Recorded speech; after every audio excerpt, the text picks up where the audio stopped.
भगाना मुझे, तो हम आपकी भी इंसेंट बजा देंगे। The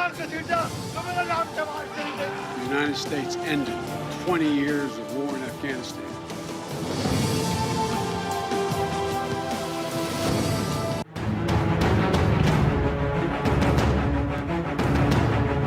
जी हम आए नहीं, लाए गए और बहुत इत्मीनान से लाए गए।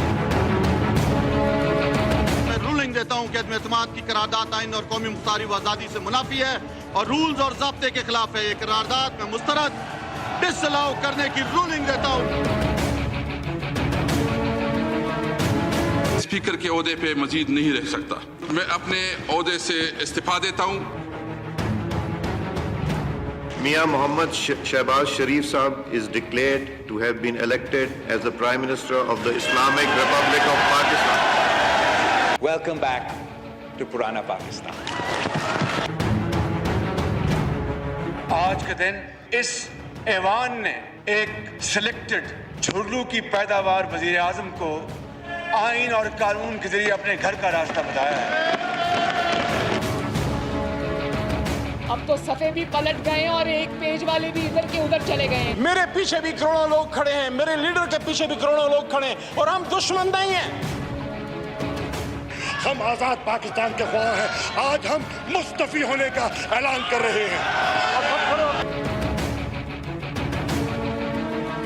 मियां साहब को और जरदारी साहब को ऐसे फैसले लेना चाहिए जिससे मेरे लिए और मरियम शरीफ साहिबा के लिए आगे जाके सियासत आसान हो, मुश्किल ना हो। जी अस्सलाम वालेकुम। आज हम उस पार्लियामान के बाहर खड़े हैं जो अपनी आईनी मुद्दत पूरी होने से 3 दिन पहले तहलील होने के लिए जा रही है। ये पाकिस्तान की तारीख़ की सियासी और पार्लियामानी तारीख़ की वाहिद पार्लियामान है जिसने अपने मुद्दत में 2 सियासी हुकूमतें देखी हैं और 2 मुख्तलिफ सियासी जमातों या सियासी इत्तेहादों के वज़ीर आज़म देखे हैं। सिर्फ यही नहीं, ये पाकिस्तान की वाहिद असम्बली है कि जहाँ से इस एक मुद्दत के अंदर 2 वज़ीर आज़म ने एतमाद का इजाफ़ी वोट लिया है। इमरान खान ने मार्च 2021 में उस वक्त एतमाद का वोट लिया जब हफीज़ शेख के मुकाबले पे यूसुफ रज़ा गिलानी पाकिस्तान पीपल्स पार्टी के सेनेटर मुंतखब हो गए और उसके बाद जब शहबाज शरीफ PDM प्लस पीपल्स पार्टी के इत्तेहाद के वज़ीर आज़म बने तो उन्होंने एतमाद का वोट अप्रैल 2023 में उस वक्त लिया जब उनकी हुकूमत का सुप्रीम कोर्ट के चीफ जस्टिस उमर अता बंदियाल से तनाव उरूज पे था। 1993 के बाद जो आज असम्बली तहलील हो रही है ये दूसरी असम्बली है पाकिस्तान की सियासी और पार्लियामानी तारीख़ में कि जो अपने तहलील किए जाने के बाद सुप्रीम कोर्ट के अहकामात पे बहाल हुई है। इससे पहले 1993 में जब उस वक्त के सदर ग़ुलाम इसहाक़ खान ने नवाज़ शरीफ की हुकूमत को चलता किया था तो फिर सुप्रीम कोर्ट ने नवाज़ शरीफ की हुकूमत को बहाल किया था। इसी तरह अपने ख़िलाफ़ अदम एतमाद आते देख के साबिक़ वज़ीर आज़म पाकिस्तान तहरीक-ए-इंसाफ़ के चेयरमैन उन्होंने असम्बली तहलील करने की समरी सदर मुमलिकत आरिफ अलवी को भिजवा दी थी। असम्बली एक तरह से डिसॉल्व हो गई थी लेकिन अदम एतमाद का वोट ड्यू था और कानूनी एतबार से असम्बली डिसॉल्व नहीं की जा सकती थी। मामला सुप्रीम कोर्ट में गया और सुप्रीम कोर्ट के जस्टिस उमर अता बंदियाल ने इस असम्बली को बहाल कर दिया और अदम एतमाद का वोट साबिक़ वज़ीर आज़म के ख़िलाफ़ कामयाब हो गया। इसी तरह से ये असम्बली जो कि आज तहलील हो रही है एक और एतबार से भी तारीख़ी है कि ये पाकिस्तान की तारीख़ की वो वाहिद असम्बली है या वो वाहिद असम्बली की मुद्दत है कि जहाँ पर किसी भी वज़ीर आज़म के ख़िलाफ़ अदम एतमाद की तहरीक कामयाब हुई है। इससे पहले तमाम वज़ीर आज़म के ख़िलाफ़ अदम एतमाद की तहरीक नाकाम ही रही है लेकिन यहाँ पर इस असम्बली की मुद्दत के अंदर साबिक़ वज़ीर आज़म चेयरमैन PTI के ख़िलाफ़ अदम एतमाद की तहरीक कामयाब हुई। आज जो असम्बली तहलील हो रही है होने जा रही है इसका वजूद एक सिलेक्टेड हुकूमत के नारों से इसके पहले इजलास में हुआ और इस असम्बली के आखिरी सेशन में अमली तौर पे कोई अपोजिशन मौजूद नहीं थी क्योंकि जो हकीकी अपोजिशन का किरदार रखने की या हकीकी अपोजिशन का तासुर रखने की या उसका लक़ब पाने वाली जमात थी पाकिस्तान तहरीक-ए-इंसाफ़ वो पहले ही अदम एतमाद का वोट कामयाब होने की सूरत में असम्बली से इस्तीफ़े दे के चली गई और जब मुनहरिफ अरकान पाकिस्तान तहरीक-ए-इंसाफ़ के रह गए उन्होंने एक लूली लंगड़ी या एक तरह से आप कहें कि हुकूमत की B टीम के तौर पे अपोजिशन का रोल अंजाम दिया जिसने अवाम के फ़ायदे के लिए इस असम्बली के अंदर कतन कोई अहम किरदार अदा नहीं किया। इसके अलावा इस असम्बली में ना सिर्फ पाकिस्तान तहरीक इंसाफ के दौर में बल्कि फिर PDM के दौर में भी और अभी ख़ास तौर पे आखिरी चंद हफ्तों में जो धड़ाधड़ कानून साजी हुई है, जो उजरत में कानून साजी हुई है, उसने इस असम्बली को रबर स्टैम्प का अनफॉर्चुनेटली एक लक़ब दिया और इस असम्बली पे रबर स्टैम्प असम्बली होने का इल्ज़ाम भी लगा। इन 5 साल के सारे शोर शराबे में, हंगामे में अवाम के हाथ में क्या आया? आज G4 ख़रीदा के प्रोग्राम में हम ये सवाल रेज़ करेंगे। खैर यकीनी की सूरत हाल 2018 में जब ये असम्बली वजूद में आई, आज 2023 में जब ये ख़त्म हो रही है, खैर यकीनी की सूरत हाल जूँ की तूँ मौजूद है। महंगाई तारीख़ साज इसी असम्बली की मुद्दत के अंदर हुई और इदारों के दरमियान टकराव की कैफियत देखने में आई। 9 मई के वाक़यात में अस्करी क़यादत के ख़िलाफ़ भड़काए जाने वाले वाक़यात, जो अस्करी इदारों पर हमले हुए, उनके ख़िलाफ़ करारदाद मज़म्मत भी यहीं से मंजूर की गई। बहुत से अहम और तारीख़ी मोड़ इस असम्बली ने देखे हैं। यहाँ तक कि एक साबिक़ army chief general Qamar Javed Bajwa, उनकी एक्सटेंशन और फिर आर्मी एक्ट में तरमीम और फिर आर्मी रूल्स एंड रेगुलेशंस में तरमीम, वो भी इसी असम्बली की मुद्दत के दरमियान अमल में आए और रूनमा हुए। और उसके बाद जो कुछ हुआ सियासी एतबार से, सियासी और अस्करी क़यादत के दरमियान, वो भी पाकिस्तान की सियासी और पार्लिमानी तारीख़ का हिस्सा है। यानी कि कहा जाए कि अपनी नौयत के एतबार से ये असम्बली एक हंगामा खेज़ असम्बली के तौर पर रही और इसमें ऐसे ऐसे तारीख़ी मोड़ देखने में आए कि जो तारीख़ के तलबा के लिए, हम जैसे तारीख़ के, सहाफ़त के, सियासत के तालिब इल्मों के लिए बड़े लर्निंग लेसन्स हैं, बड़े आई ओपनिंग लेसन्स हैं और पाकिस्तान की तारीख़ में आगे एक तवील अरसे तक उनके असरात मौजूद रहेंगे। वो तमाम वाक़यात इस असम्बली के मुद्दत के दरमियान रूनमा हुए हैं। लेकिन इस तलातुम खेज़, हंगामा खेज़, शोर शराबे, इंतहाई हलचल से भरपूर इस असम्बली की मुद्दत के दौरान अवाम को क्या मिला? क्या अवाम को कोई रिलीफ मिला?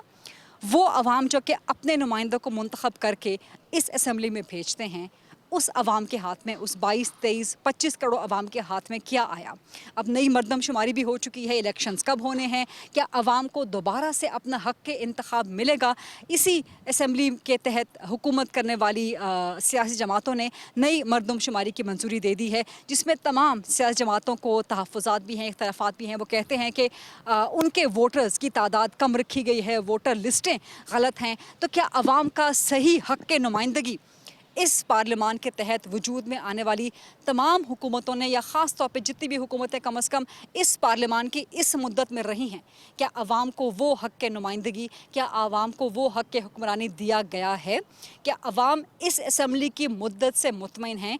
आवाम के पास भी हम जाएंगे, आवाम की राय आप तक पहुँचाएँगे और उससे पहले इस असम्बली के ज़रिए हुकूमत करने वाले, हुक्मरानी करने वाले आवाम के नुमाइंदे, उनको भी कटहरे में खड़ा करेंगे, उनसे भी सवाल जवाब करेंगे। तो आइए मेरे साथ और देखते हैं कि आज असम्बली का आखिरी सेशन है, तो अरकान पार्लियामान क्या कहते हैं और इस असम्बली की कार्रवाई के हवाले से, इस असम्बली की परफॉर्मेंस के हवाले से अवाम क्या कहते हैं।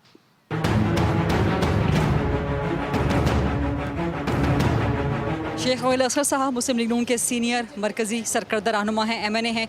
शेख रोहिल साहब, पार्लियामान की मुद्दत ख़त्म हो रही है, जिसको आप लोग शुरू में जाली कह रहे थे, आप लोग तस्लीम नहीं करते थे। इसी पार्लियामान की शुरू की मुद्दत में आप तो बिल्कुल पस मंज़र में चले गए थे, पार्लियामान में हमें ख़िताब करते हुए नज़र आते थे, बड़े ज़बरदस्त, मीडिया से आप दूर थे।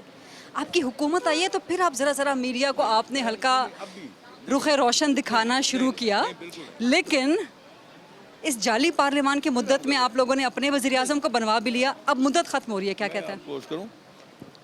पार्लियामान को जाली कभी किसी ने नहीं कहा, अदारे को कोई जाली नहीं कहता, अदारा तो अदारा है। हाँ, जो हुकूमत आई थी उसको जाली कहा गया था, जिस तरह आई थी मुझसे ज़्यादा आप बेहतर समझते हो। इसी पार्लियामान को आप लोग तस्लीम करने के दर पे भी नहीं थे, आप लोग बैठना ही नहीं चाहते थे। पार्लियामान को नहीं, जो हुकूमत थी उसको हम ये कहते थे कि वो जो है वो जायज़ तरीके से नहीं आई, इसलिए कहते थे। जब उसके बाद उनको उठा के बाहर फेंक दिया गया। अब आपने दूसरा सवाल मेरी ज़ात से किया कि मैं उसका गायब हो गया मीडिया से, इस अगीदा कि देखें वो इम्प्रेशन जो मैं समझ रहा था कि वो ख़त्म हो रहा है, क्योंकि बुद्धबारी नहीं रही थी। आपने देखा होगा लाइव प्रोग्रामों में थप्पड़ पड़ते देखे आपने, गालम गलोच, बदतमीज़ी तो सबको करनी आती है, लेकिन मैं इससे ज़रा फिर पीछे हट गया था। हाँ, लेकिन उस दौरान भी आप जैसे अच्छे लोग थे जो 1-on-1 कर लेते थे, मुझसे मेरी राय पूछ लेते थे, मैं दे देता था। अब ये राय दीजिए कि ये ऐसी पार्लियामान है जिसमें 2 प्राइम मिनिस्टर्स और 2 मुख्तलिफ पार्टियों के प्राइम मिनिस्टर्स आए हैं, और इसी पार्लियामान की मुद्दत के अंदर एक सर्विंग प्राइम मिनिस्टर जो इसी मुद्दत में रहा सर्विंग, वो अब जेल में है। बतौर सियासतदान आपको तस्कीन मिल रही है, आपको खुशी हो रही है कि सिर्फ वज़ीर-ए-आज़म यहाँ जेल जाते हैं, सिर्फ वज़ीर-ए-आज़म फांसी चढ़ते हैं, सिर्फ वज़ीर-ए-आज़म मुल्क बदर होते हैं, सिर्फ वज़ीर-ए-आज़म नाअहल होते हैं? फिर मैं आपसे अर्ज़ करूँगा, हमें अपने किरदार पर, अपनी गुफ्तार पर, अपने अंदाज पर भी नज़र रखनी चाहिए। हमें वो काम करने चाहिए जो हमारे रास्ते के कांटे न बने, हमें वो कांटे चुनने चाहिए। मुझ जैसे फ़कीर आदमी के साथ क्या किया 3.5 साल, कौन सा महकमा, कौन सा ऐसा अदारा नहीं है जिसको मैंने फेस नहीं किया? मेरा क्या कसूर था? मेरा ये कसूर था कि मैं नवाज शरीफ साहब के साथ था। आपको ये बात तो याद है, लेकिन नवाज शरीफ साहब का वो दौरानिया कि मैं AC निकाल दूंगा, मैं अंदर कर दूंगा, मैं बाहर कर दूंगा, अल्फाज सुने थे ना आपने। और सबसे ज़्यादा जो खराबी की गई था वो आपके मुआशरे से इज्जत नाम की चीज़। कह रहे हैं कि चमन PTI के साथ जो हो रहा है वो डिज़र्व करते हैं। डिज़र्व इसलिए करते हैं कि वो मोहसिन कुश हैं। अब मोहसिन कुश तो मेरे ख्याल में शायद बका नहीं होती उसकी। बहुत शुक्रिया शेख रज़का साहब।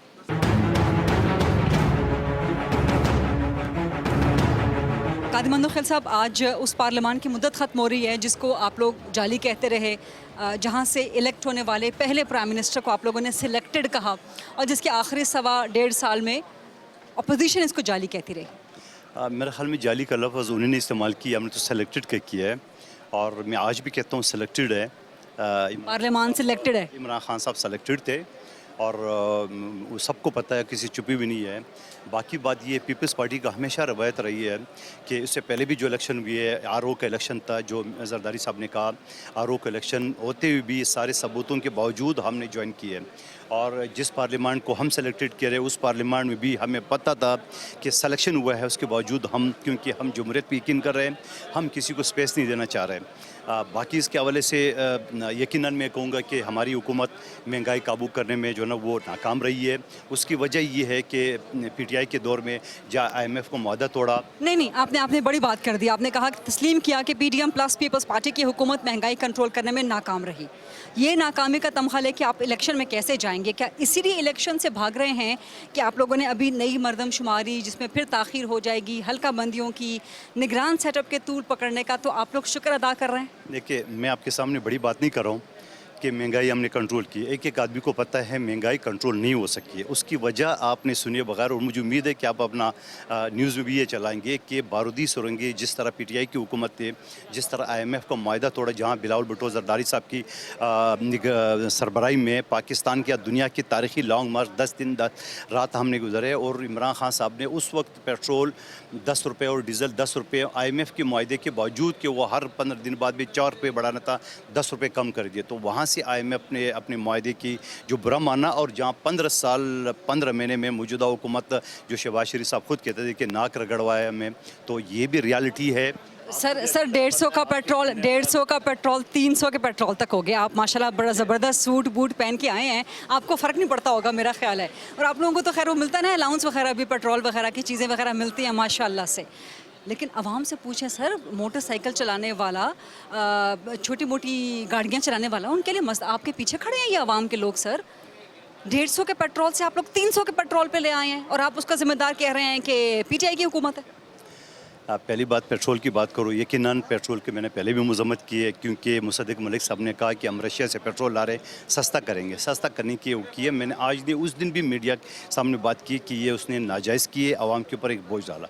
बाकी मेरे सूट के हवाले से आपने सवाल किए, मैं सुप्रीम कोर्ट का वकील हूँ, PhD डॉक्टर हूँ, लॉ फर्म है, मैं लाखों करोड़ रुपये महीने का कमा रहा हूँ, और यहाँ मुझे 1,71,700 मिल रहे हैं, जहाँ मेरे मुलाजमीन की तनख्वाह भी नहीं है। तो ये सूट मैंने अपने पैसों से ख़रीदा है, पार्लियामेंट से नहीं है। माशाल्लाह, अल्लाह आपकी दौलत में, आपकी इज्जत में मजीद इजाफा करे। मैं तो कह रही हूँ कि आप लोग अवाम के नुमाइंदे बन के यहाँ आते हैं ना। देखिए, अब आप मुझे बताएं, मैंने इतने तफसील से बता दिए, मुसद्दिक मलिक साहब की बात कोट करके, ये जानते हुए कि इत्यादि है, बुरा मानेंगे। मैं आज नहीं, उस दिन भी कहा, आपने तो कहा था कि रशिया से पेट्रोल आएगा, सस्ते होंगे, तो ये कौन सा सस्ता है कि आपने सस्ते की बजाय महंगा कर दिया है? तो मैं शदीद मजम्मत करता हूँ, आवाम के साथ जुल्म किए, तो यकीनन अपना आवाम अपना उधर की। लेकिन आप ये देखिए, पीपल्स पार्टी का भी, अगर अवाम नून लीग से बदला ले लेगी, मैं नाम नहीं नहीं लूँगा। मैं ये कहूँगा कि हमारे पास जो मिनिस्ट्री है उसकी परफॉर्मेंस आप देख लें। हमारे पास वजारत ख़ारजा है, आप मुझे बताओ FATF से नाम किसने निकाला? बिलावल भुट्टो ज़रदारी साहब ने। आप देखें कि दुनिया भर से हम कट गए थे, दुनिया के साथ जोड़ा बिलावल साहब ने। आप देख लें कि GST प्लस में जहाँ 16,000 अरब डॉलर हमें सब्सिडी मिल रही है, उसके लिए काम किसने की है? हमारे वज़ीर ख़ारजा ने। आप सऊदी अरब आपका बेहतरीन दोस्त था, आपको जो 3 अरब दिए बोले खड़े खड़े लिए और आपने चाइना से उधार लेके उनको दिए, वो सऊदी अरब भाई दोबारा आपको पैसे दिए। तो हमने तो हमारे वज़ीर ख़ारजा ने तो पाकिस्तान को दुनिया से जोड़ा गया।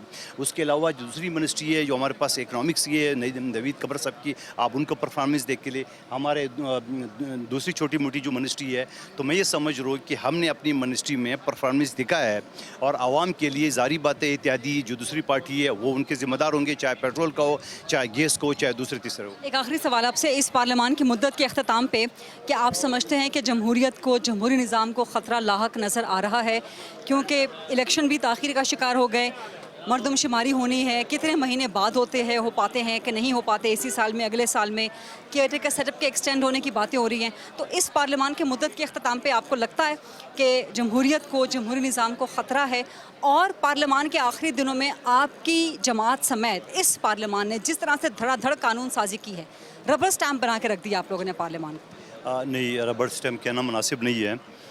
हमने जो कानून साजी की है वो भी आपके सामने है। और फिर आपने जो निगरान हुकूमत के हवाले से बात की, बिल्कुल मैं कहता हूँ निगरान हुकूमत के अलावा आर्टिकल 232 से 35 आइन में गुंजाइश है, आप इसी हुकूमत को एक्सटेंड कर दें और ये जो आप जो मरदमशुमारी है वो इसी आप मौजूदा हुकूमत से करा लें और फिर निगरान को वही 60 डेज़ या 90 डेज़ जो आइन में है वो आप दे दें उसे। तो मैं समझ रहा हूँ कि मैं आपसे इत्तफ़ाक़ करता हूँ। मौजूदा हुकूमत तो आज ख़त्म हो जाएगी ना, सिर्फ वज़ीर-ए-आज़म शहबाज कंटिन्यू कर सकते, सिर्फ वज़ीर-ए-आज़म शहबाज कंटिन्यू कर सकते हैं, कैबिनेट तो कंटिन्यू नहीं कर सकती। नहीं, कैबिनेट नहीं करेगा, ना असम्बली करेगी अगर आज ख़त्म होती है तो मैं समझ रहा हूँ वज़ीर-ए-आज़म शहबाज तब तक करेंगे जब तक कि नया वज़ीर-ए-आज़म आके हलफ नहीं लेता। 2-4 दिन में हो जाएगा, वज़ीर-ए-आज़म निगरान आ जाएगा तो वो कब तक कंटिन्यू करेगा? अगर कंटिन्यू कर भी ले तो वो इख्तियार तो नहीं होंगे जो आज उनके पास है। तो मैं ये समझ रहा हूँ कि अगर सियासी पार्टी मुत्तफ़िक हो, इत्तेहाद हो तो कोई इलेक्शन डिले नहीं होगा। और पीपल्स पार्टी तैयार पहले भी थी, आज भी तैयार है इंशाल्लाह। बहुत बहुत शुक्रिया कादिर मुंतखिल साहब।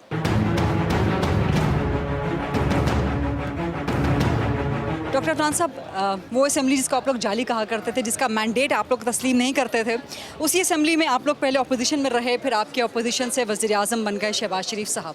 आज मुद्दत पूरी हो गई है, क्या कहता है? ये पिछले 5 साल जो हैं वो उस तरह तो नहीं गुजरे जिस तरह के एक गुजरने चाहिए थे। एक ऐसी असेंबली जो है वो मार्द वजूद में आई जिसके अंदर बहुत ज़्यादा जो है वो रिगिंग हुई हुई थी। 2018 के इलेक्शन में RTS बैठा था, जिसकी वजह से पॉलिटिकल पोलराइजेशन बहुत ज़्यादा थी कि तुम चोर डाकू, तो वो उसमें वक्त सारा ज़्यादा ज़ाया हो गया। जो अवामी मसाइल हल करने चाहिए थे या आपस में बैठ के काम करना चाहिए था वो हम कर नहीं सके। तो ये मैं उम्मीद करता हूँ कि ये जो हमने तजुर्बा किया था हाइब्रिड रजीम वाला, ये बुरी तरह फेल हो गया है और इस तरह के तजुर्बे जो हैं वो आगे उम्मीद है कि कौम के साथ नहीं किए जाएंगे और अवामी मैंडेट को की रिस्पेक्ट की जाएगी और अवामी नुमाइंदे जो हैं उनके थ्रू मामला चलाए जाएंगे। और इस मुद्दत के बिल्कुल आखिर में जिस तरह से आप लोगों ने धड़ाधड़ कानून साजी किया, पार्लियामान को रबर स्टैम्प बना दिया था, चेयरमैन PTI के दौर में भी यही एतराज़ था कि वो तो खैर कौमी असेंबली में कानून साजी लाते ही नहीं थे, वो तो ऑर्डिनेंस फैक्ट्री लगी हुई थी। लेकिन यहाँ आखिरी दिनों में जो धड़ाधड़ कानून साजी हुई है, पार्लियामान को रबर स्टैम्प के तौर पर इस्तेमाल किया है आपकी अददी अक्सरियत ने यहाँ पर।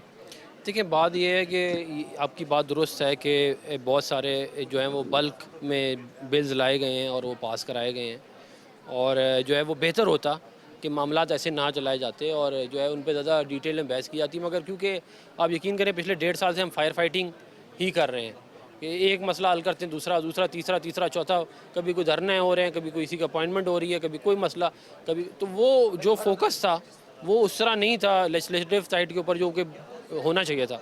इस वजह से क्या कहते हैं वो बहुत सारे बिल एंड में इकट्ठे हो गए। फिर बजट था, बजट में आपको पता है लेजिस्लेशन रुक जाती है और बजट के फ़ौरन बाद जो है वो गवर्नमेंट ख़त्म हो रही है, तो वो इसलिए भी थोड़ा ज़्यादा। और ये ऐसी पार्लियामान है जिसने अपने टेन्योर में 2 वज़ीर-ए-आज़म देखे हैं और 2 मुख्तलिफ पार्टियों के वज़ीर-ए-आज़म देखे हैं जी, और एक वज़ीर-ए-आज़म इस वक्त पार्लियामान की मुद्दत ख़त्म होने के दौरान ही जेल में है।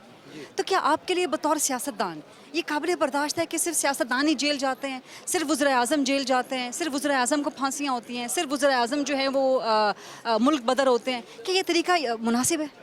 नहीं, ये तरीका बिल्कुल ही मुनासिब नहीं है। देखें, अगर हम अपने मुल्क के वज़ीर-ए-आज़मों को जो है वो फांसी पे चढ़ाएंगे, जेलों में बंद करेंगे, उनको उनकी बेइज्जतियाँ करेंगे, उनको डिसरिस्पेक्ट करेंगे, तो इवेंचुअली इस मुल्क में कोई शरीफ आदमी वज़ीर आज़म बनने के लिए, इस मुल्क को तब्दील करने के लिए कोई होगा ही नहीं। एक आखिरी सवाल, क्या इस पार्लियामान की मुद्दत के अख्ताम पे आप समझते हैं कि मुल्क में जमहूरियत, जमहूरी निज़ाम को, उसके तसलसल को कोई ख़तरा है, क्योंकि केयर टेकर सेटअप के एक्सटेंड होने की बातें हो रही हैं? ये अच्छा सवाल है आपका। देखिए, बात यह है कि ख़तरा तो है, मैं अभी भी मौजूद है, ख़तरा हमेशा होगा। देखिए, इस मुल्क के अंदर कुछ लोग ऐसे हैं बहुत ताकतवर, जो इस मुल्क के अंदर ये जमहूरियत वगैरह में उनका कोई इंटरेस्ट नहीं है, उनके अपने ज़ाती इंटरेस्ट हैं। वो कहते हैं जी हाँ, ये जमहूरियत वगैरह, आवाम कुछ नहीं है, जमहूरियत कुछ नहीं है, अवामी नुमाइंदे कुछ नहीं है। तो ज़ाहिर है उन लोगों का तो ये इंटरेस्ट हमेशा रहेगा कि वो इन चीज़ों को डीरेल करें और वो सिस्टम को जो है वो ख़राब करे। लेकिन हम जो है, ज़ाहिर है हम लोग सियासतदान हैं, हमारा ये काम है कि आइन को भी प्रोटेक्ट किया जाए और आइन के दायरे में रह के काम किया जाए। बहुत शुक्रिया।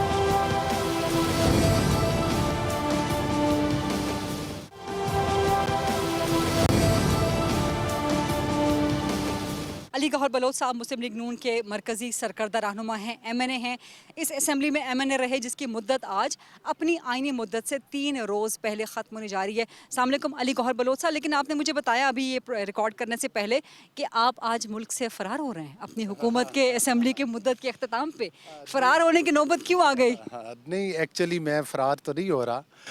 आपको पता है कि हमारी जो मतलब असम्बली की मुद्दत, पहली बात तो ये है कि अल्हम्दुलिल्लाह ये इस असम्बली ने अपनी टेन्योर मुकम्मल किया। आपने तो बहुत सारे नशेब अफराद देखे हैं और उनको कवर भी किया है। हमारे मुल्क में ये रवायत रही है, असम्बलियाँ डिज़ोल्व भी होती रही हैं, कोई 2.5 साल के बाद, कोई 3 साल के बाद। बहरहाल अच्छी रवायत है कि असम्बली ने अपनी मुद्दत पूरी की है। रही बात ये कि जो हमारी गवर्नमेंट के बारे में आप 1.5 साल का पूछ रही हैं, तो यकीनी तौर पर हमारे लिए बहुत बड़े चैलेंजेस थे। मुआशी तौर पर जो साबका हुकूमत गई थी, जाती दफ़ा खान साहब ख़ुद कह कर गए थे कि मैं तो माइंस बिछा के जा रहा हूँ, और वो यकीनी तौर पर उसकी हमने पॉलिटिकल कीमत शायद अदा की है और शायद हमें कुछ करनी भी पड़े। तो उसके लिए वो तो ये चाहते थे कि पाकिस्तान श्रीलंका बन जाए, डिफ़ॉल्ट हो जाए। ये ख्वाब उनके शर्मिंदा ताबीर नहीं हुए। लेकिन इंशाअल्लाह ताला अगर कोई भी आने वाली हुकूमत पाकिस्तान को यहाँ से उठाने की मेहनत करेगी, तो मैं समझता हूँ कि पाकिस्तान एक ट्रैक पर ज़रूर है। वो गंभीर हालात नहीं है कि कोई डिफ़ॉल्ट शुदा पाकिस्तान नहीं देके जा रहे, कोई वो दहशत गर्दी के हवाले से भी इश्यूज़ हैं, लेकिन उनके लिए भी हमारी मुसल्लह अफवाज का किरदार और हुकूमत का किरदार जो है वो काबिल तहसीन रहा है। और जहाँ तक मेरे बाहर जाने का है, तो ज़ाहिर छुट्टियाँ अब मिली हैं, तो मैं पहले वेकेशंस कोई इंजॉय नहीं कर सका, तो बच्चों के साथ 1 वीक फ़रार हो रहे हैं। क्या पता नई हुकूमत पता नहीं कौन सी आए, दोबारा केसेस ना बन जाए, फ़रार हो रहे हैं आप मुल्क से बाहर। ऑन अ लाइटर नोट, ये मजाक में बात हो रही है, ये व्यूअर्स के लिए बताना ज़रा। नहीं, यकीनी तौर पर देखिए, ये केसेस तो हमने 4 साल पिछले भी भुगते हैं, और एक सियासी वर्कर की हैसियत से हम हर वक्त मेंटली प्रिपेयर होते हैं कि किसी वक्त भी कोई टाइम भी आ सकता है। आप लंदन तो नहीं जा रहे? नहीं, मैं लंदन नहीं जा रहा जी, लंदन के अलावा कहीं जाऊँगा। आप लंदन की टिकट कटा लें, वहाँ से वापसी पे नवाज शरीफ साहब को भी साथ ही लेते हैं। जी, वो मेरे कायदे मोहतरम हैं, वो इंशाअल्लाह ताला आपके प्रोग्राम की आज वसातत से पहले ये भी चेम गोइयाँ होती रही थी कि असम्बली अपना मुद्दत बढ़ाएगी, लेकिन मुद्दत नहीं बढ़ाई। और ये भी लोग बहुत कहते हैं हमारे सियासी मुखालफिन के नवाज शरीफ साहब नहीं आएंगे। नवाज शरीफ साहब मुल्क में आएंगे, हमारी इलेक्शन कैंपेन को लीड करेंगे और इंशाल्लाह चौथी बार वज़ीर आज़म भी बने। निगरान वज़ीर, चौथी बार का तो खैर बात की बात है, निगरान वज़ीर आज़म कौन बन रहा है, कब बन रहा है? देखें, अभी उस पर मशावरत का सिलसिला जारी है। मेरा ख्याल है हो सकता है 2 दिन मज़ीद भी लग जाए, और बहुत सारे नाम गर्दिश कर रहे हैं जो आपके भी इलम में हैं और मेरे भी इलम में हैं, मतलब जो सोशल मीडिया पे चल रहे हैं। इसके अलावा पार्टी की तरफ से अभी कोई ऐसी बात सामने नहीं आई कि किसी का नाम फाइनल हो। बहुत शुक्रिया अली गौहर बलोच साहब।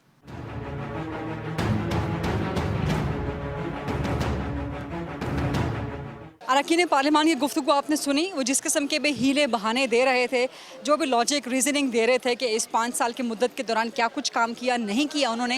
लेकिन जरा आवाम से पूछते हैं कि वो इस पार्लियामान की परफॉर्मेंस से मुतमईन हैं कि नहीं हैं।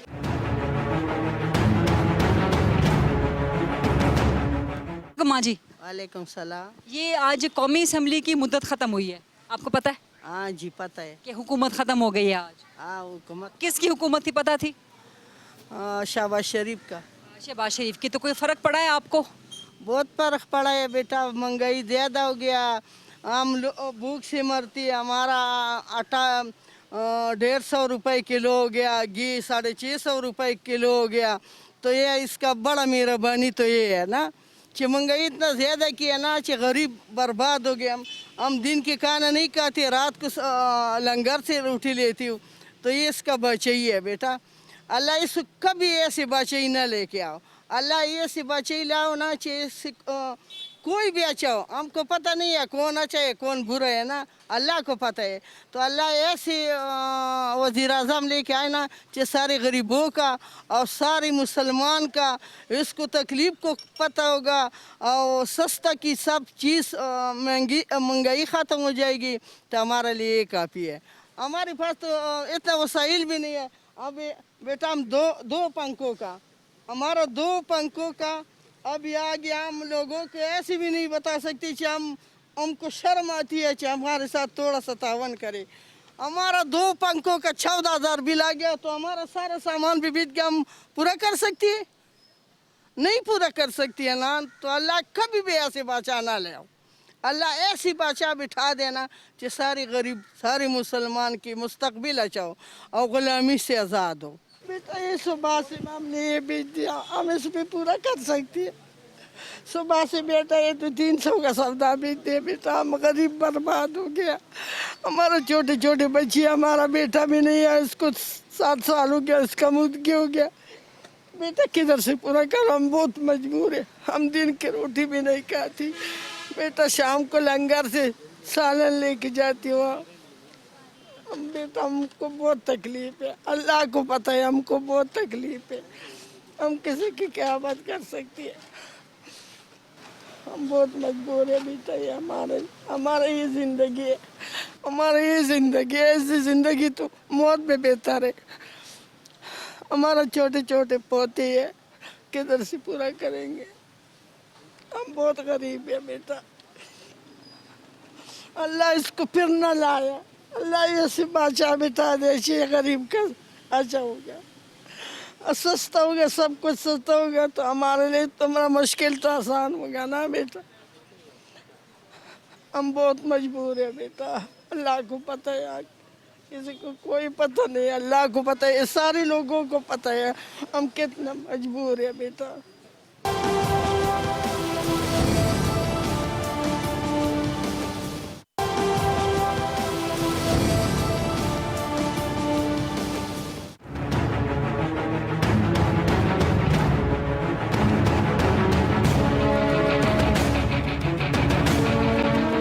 अस्सलाम वालेकुम जी। वालेकुम अस्सलाम। ये आपको पता है आज कौमी असम्बली की मुद्दत जो है वो ख़त्म हो रही है, तो क्या कहते हैं आप कि किस कौमी असम्बली ने कुछ काम किया है? 2 हुकूमतें आईं, एक चेयरमैन PTI की और एक उसके बाद नून लीग पीपल्स पार्टी की। कुछ काम किया उन्होंने आवाम के लिए? नहीं जी, आवाम के लिए क्या काम किया जी? आवाम को तो उन्होंने रुला दिया जी उल्टा। जिस हम उम्मीद पे बैठे हुए थे कि चले कोई आएगी, कोई चेंजेस आ जाएगी, मगर चेंजेस का तो नाम ही नहीं है, क्योंकि पुरानी हुकूमत है, वही इनके हालात हैं। किस हालात में जा रहे हैं ये मुल्क, ना हमारा कोई इदारा कोई एक्शन ले रहा है, और जितने भी इदारे हैं वो सारे आपको पता है जी IMF के थ्रू चल रहे हैं। IMF जो कहता है वो ये लोग मानते हैं। रिलीफ आवाम को नहीं दिया इन्होंने। ऊपर से ये देखें ना जी, आप चले पेट्रोल रहने दें, वो ट्रांसपोर्ट की चीज़ है, ठीक है, खाने पीने की चीज़ ऐसी। पेट्रोल आप भी इस्तेमाल करके आते होंगे ना? बिल्कुल आते हैं जी, मगर पेट्रोल आप देखें ना, इन्होंने कैसे गुजारा करते हैं? कितने का पेट्रोल है? 300 का। 300 का हो गया। आवाम को बेवकूफ़ बनाने के लिए ये हुकूमत। बाइक पे आते हैं आप? बाइक पे आते हैं जी। इन्होंने पहले 9 रुपये सस्ता किया, फिर 9 रुपये सब्सिडी दी। उनके बाद जब इन्होंने 2 रुपये बढ़ाना था तो इन्होंने कैसे तरीके से आवाम के साथ गेम खेली है, 20 रुपये बढ़ा दिया। अस्सलाम वालेकुम। आपको पता है ये कौमी असम्बली की मुद्दत आज ख़त्म हो रही है? पता नहीं। महंगाई हो गई है? महंगाई बहुत ज़्यादा। कैसी रही है हुकूमत जो भी गई है, नवाज शरीफ की, शहबाज शरीफ की? किसी की भी नहीं सही रहती इधर, तो सब आते हैं तो लूट के चले जाते हैं। अभी महंगाई इस हुकूमत में ज़्यादा है या पिछली हुकूमत? इतने ज़्यादा है। हूँ गुजारा कैसे करते हैं फिर आप? कुछ नहीं, मांग के जो भी दे देता है कोई, अल्लाह खुदा तरसीकारी देंगे। चाचा आप मुझे बताएं। जी हम क्या कह सकते हैं, ये कौमी असम्बली की मुद्दत आज खत्म हो रही है। मुद्दत जो कोई आता है अपने लिए ही आता है, गैरों गरीबों के लिए कोई सोचता है?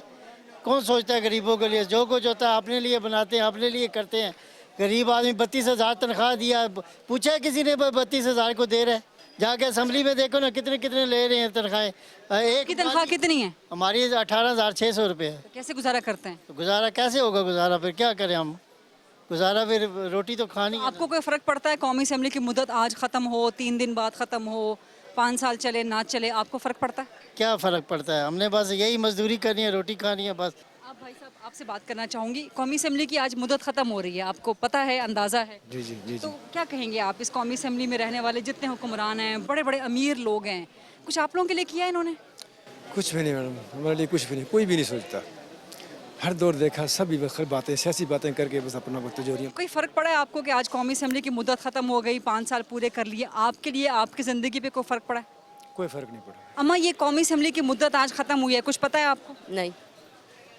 अच्छा, ये जो हुकूमत थी वो ख़त्म हो गई है अपनी मुद्दत पूरी करके पूरी हो गई है। पूरी हो गई है, शुक्र है। महंगाई बहुत है, महंगाई बहुत ज़्यादा है। आपको वज़ीर आज़म का पता है? कौन है वज़ीर आज़म? नवाज शरीफ का भरा। नवाज शरीफ का भाई शहबाज शरीफ। शहबाज शरीफ है, उन्हें भी बथेरी महंगाई की थी है। कोई फ़र्क पड़ा? कोई फ़र्क नहीं है। महंगाई किस में ज़्यादा थी, पुरानी हुकूमत में या इस वाली हुकूमत में? इस वाली हुकूमत में ज़्यादा महंगाई हो गई? बहुत ज़्यादा। गुजारा कैसे करती हैं फिर आप? ज़्यादा कैसे, मैं आटा लैन जाओ 800 ते 50 रुपए का ते 5 किलो आटा है। कितने बंदे हैं घर में? 80 बंदे 4। तो कितना अरसा चल जाता है आटा वो? 10 दिन भी नहीं लंघते। अस्सलाम वालेकुम भाई साहब, आप लोगों से बात करना चाहूँगी, आपको पता होगा कौमी असम्बली की मुद्दत आज ख़त्म हो गई, हुकूमत की भी मुद्दत ख़त्म हो गई है, कोई फ़र्क पड़ा है आपको?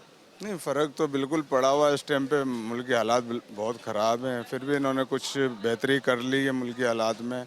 लिहाजा ये था कि जो हम सुन रहे थे कि डिफ़ॉल्ट की तरफ जा रहा, माशाल्लाह उससे बच गए हम डिफ़ॉल्ट की तरफ। अच्छा, आपको पता होगा कौमी असम्बली की मुद्दत ख़त्म हो गई आज, हुकूमत की भी ख़त्म हो गई। जी बिल्कुल। आज क्या कहते हैं इस पर? बस यही है कि इस एक हुकूमत ने जो सा 1 साल का पीरियड गुजारा है, ये 15 महीनों का, इन्होंने अवाम का बेड़ा गर्क कर दिया। आपने मार्केट विजिट किया होगा, देख लेंगे कितनी गाहक हैं, कितने लेने वाले हैं। जो चीज़ पहले 100 रुपये की थी अब वो 1000 रुपये की। गाहक कम हो गए हैं, बात सिस्टम ही आउट हो गया, सारा सिस्टम ही निज़ाम ही ख़त्म हो गया। जो चीज़ पहले 100 रुपये की थी अब वो 1000 रुपये की है। अस्सलाम वालेकुम जी। जी वालेकुम। खरीदारी आप कर रही हैं, 14 अगस्त भी आ गई है, लेकिन आज कौमी असम्बली की मुद्दत ख़त्म हो गई, आपको पता होगा? जी जी बिल्कुल। हुकूमत की भी मुद्दत ख़त्म हो गई। सही। कोई फ़र्क पड़ा आपको? अभी तक तो महंगाई है, जब से बैठे जब से महंगाई है। गुजारा फिर कैसे करते हैं? गुजारा अब वही बात है, बाहर आके तो नहीं बता सकते कैसे बंदा गुजारा कर रहा है। अल्लाह है मदद करने वाला। मुझसे भी कई लोग हैं जो कितनी मुश्किल से गुजारा कर रहे हैं।